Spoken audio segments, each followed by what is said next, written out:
अकबर का साला हमेशा से ही बीरबल की जगह लेना चाहता था। अकबर जानते थे कि बीरबल की जगह ले सके ऐसा बुद्धिमान इस संसार में कोई नहीं है। फिर भी जोरू के भाई को वो सीधी ना नहीं बोल सकते थे। ऐसा करके वो अपनी लाडली बेगम की बेरुखी मोल नहीं लेना चाहते थे।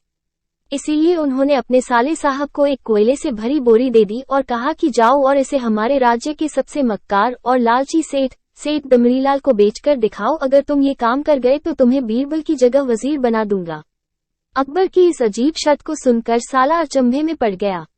वो कोयले की बोरी लेकर चला तो गया, पर उसे पता था कि वो सेठ किसी की बातों में नहीं आने वाला, ऊपर से वो उल्टा उसे ही चूना लगा देगा। हुआ भी यही, सेठ दमरीलाल ने कोयले की बोरी के बदले एक ढेला भी देने से इनकार कर दिया। साला अपना सा मुंह लेकर महल वापस लौट आया और अपनी हार स्वीकार कर ली। अब अकबर ने वही काम बीरबल को करने को कहा। बीरबल कुछ सोचे और फिर बोले कि सेठ दमरीलाल जैसे मक्कार और लालची सेठ को ये कोयले की बोरी क्या मैं सिर्फ कोयले का एक टुकड़ा ही 10,000 रुपए में बेचाऊंगा। ये बोलकर वो तुरंत वहां से रवाना हो गए।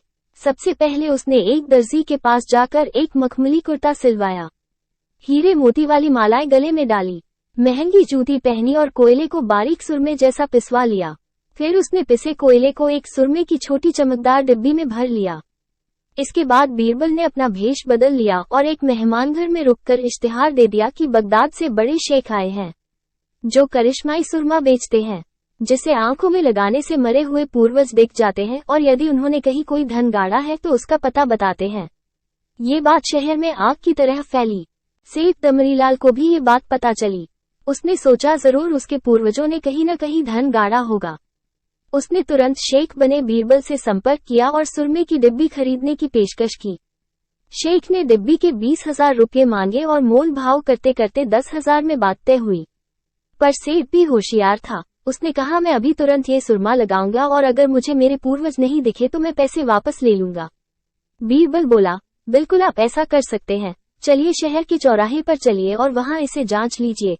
सुरमे का चमत्कार देखने के लिए भीड़ इकट्ठा हो गई।